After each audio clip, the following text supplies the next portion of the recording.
کسی بزرگ کے متعلق لکھا ہے کہ ہم ان کے ہاں بیعت ہیں اور وہ نماز کی تلقین فرماتے ہیں اور ہر نماز کے بعد 10 مرتبہ کلمہ طیبہ اور 10 مرتبہ درود شریف کا وظیفہ کرنے کو بتاتے ہیں اور دعا وغیرہ ہوتی رہتی ہے، تو کیا یہ کافی ہے؟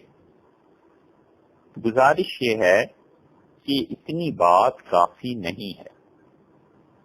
شیخ سے جو بیعت ہوا کرتے ہیں وہ اس لیے بیعت ہوا کرتے ہیں کہ انسان کی تربیت ہو اور انسان جانوروں کی فہرست سے نکل کے اپنے آپ کو انسانوں میں داخل کرے، اور صرف تسبیحات، کلمہ طیبہ اور درود شریف کا ورد کر لینا یہ بالکل کافی نہیں ہے۔ یہ ضروری ہے کہ شیخ ایسا تو ہونا چاہیے جو روک ٹوک کرے، ڈانٹ ڈپٹ ہو، غلط بات اس کو غلط کہے، محبت سے، نرمی سے،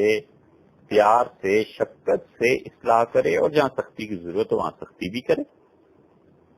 محض وظیفوں سے کام نہیں چلتا بھائی، جب تک کہ اچھی طرح کسی انسان کی تربیت نہ کی جائے، اور جتنا زیادہ تربیت کے قابل ہو اتنے ہی زیادہ اسے کچوکے لگنے چاہیے۔ آپ نے اگر کبھی دیکھا ہو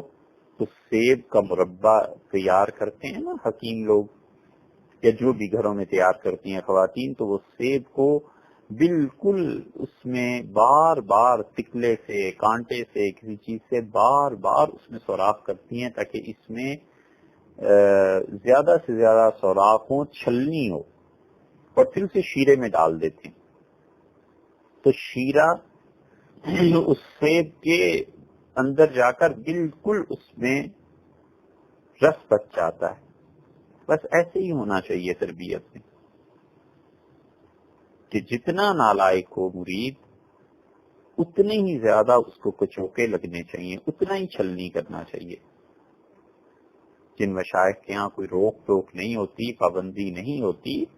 وہاں پر انسانیت کی جلدی آتی بھی نہیں۔